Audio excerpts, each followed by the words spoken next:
Well, it looks like the wait is finally over. After months of anticipation and speculation about whether Call of Duty's Tarkov mode would be a Tarkov killer, wondering how it would work, what you actually do, and what the gameplay loop is like, we finally got our hands on it and we can answer those questions without so many what ifs and maybes. The two obvious questions here are, is it fun and is it a Tarkov killer? The short answer is definitely a no. It's not going to replace Tarkov, but after playing it, I don't think that was ever really the intention anyways. Yes, there is permadeath, there's extraction, looting, quests, and AI enemies mixed with players, but at its core, DMZ is not Tarkov, and I don't think it was ever really trying to be Tarkov as much as us in the community kind of pushed for the idea that it was. As to the first part of the question though, is it fun? I honestly would say yes. You have a great big map at your disposal with a ton of stuff to do on it, tons of places to explore and enemies to fight.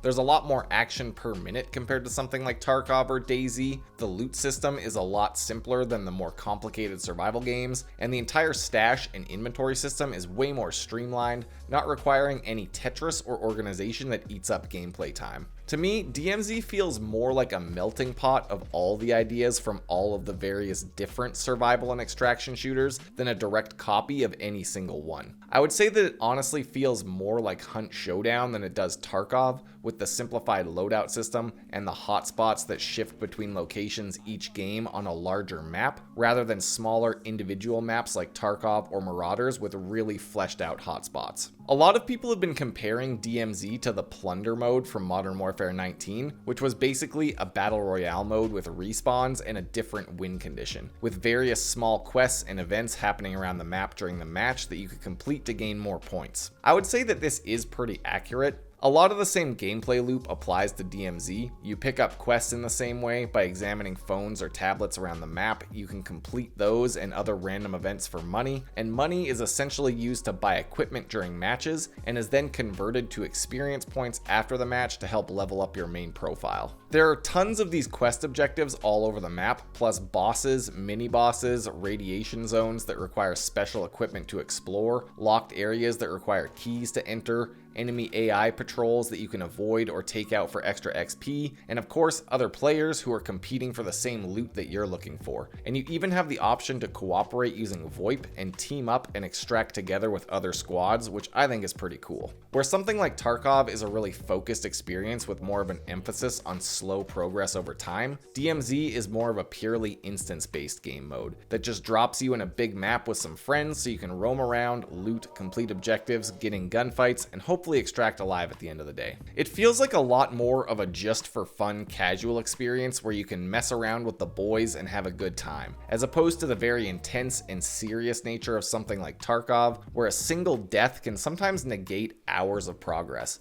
And I don't really see anything wrong with that. Loading up with gear is really simple and quick, with slots for 2 weapons, lethal and utility grenades, plus a field upgrade. You can either extract weapons to use in future runs, or you have dedicated slots for custom loadout weapons that go on a cooldown timer if you die with them. And that cooldown timer can be reduced by successfully extracting from other raids. You also have a backpack for loot and gear, an armored rig which holds your armor plates, and special slots for stuff like gas masks which protect you from the radiation zone where you can find unique enemies and high tier loot. Your bag and armor can be upgraded, but the upgrades have to be found in-game, not purchased beforehand like in many other extraction games. If you survive, you can keep those upgrades, but if you die, it gets reset back to the default gear, meaning you're stronger after surviving good games, but you can't build up an infinite stash full of top tier armor and bags like you can in Tarkov or Marauders. Weapons can be stored in a stash along with keys, so you can build up a supply of certain things, and if you completely run out of gear, you can spawn with random weapons, sort of like a scav run in Tarkov. It's got kind of an interesting balance to it so far, where you're encouraged to survive because you get massive experience bonuses and can carry over certain items to the next run. But dying also isn't the end of the world, because you know that you can always start with a certain level of gear,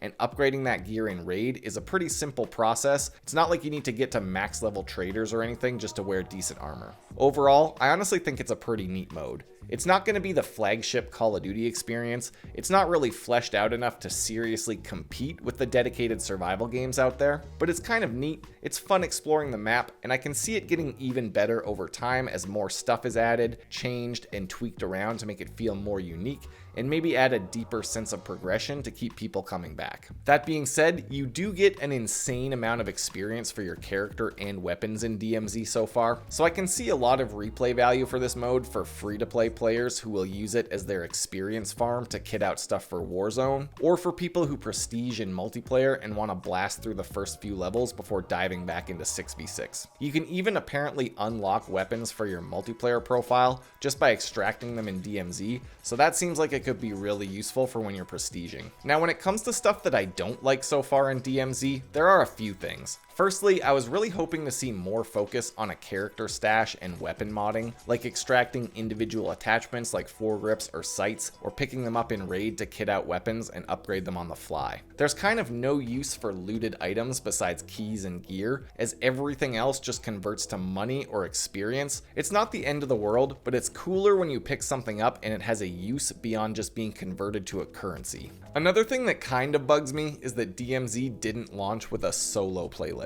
And as a mostly solo player of survival games, that's kind of annoying. It's not impossible to play solo, and I did it for a few hours, but it's also clearly not the intended experience. There is a lot of AI enemies on the map, and they all have pretty crazy awareness and accuracy. They do lots of damage and are aggressive, and they seem to just continually spawn all over you whenever you aggro them. In a squad, I don't really see this being too much of an issue, since they're easy enough that with 2 friends you can easily beat them back and pick up whoever got downed in the fight. As a solo though, the AI was just annoying. They're not really smart. They just have cracked aim and wall hacks so they can track you through the walls, and the armored enemies have enough of a health pool that they can just be really annoying to take on when they're in groups and you're all alone. I know it's my own damn fault for trying to play solo in a 3-person game mode, but that being said, it did feel pretty viable to fight other players as a solo. The time to kill is definitely higher than regular multiplayer, but even against purple armor, it felt pretty reasonable, and I dropped 1 fully kitted out player and half a mag of AK rounds, which felt pretty nice when compared to how much health people could have in the original Warzone.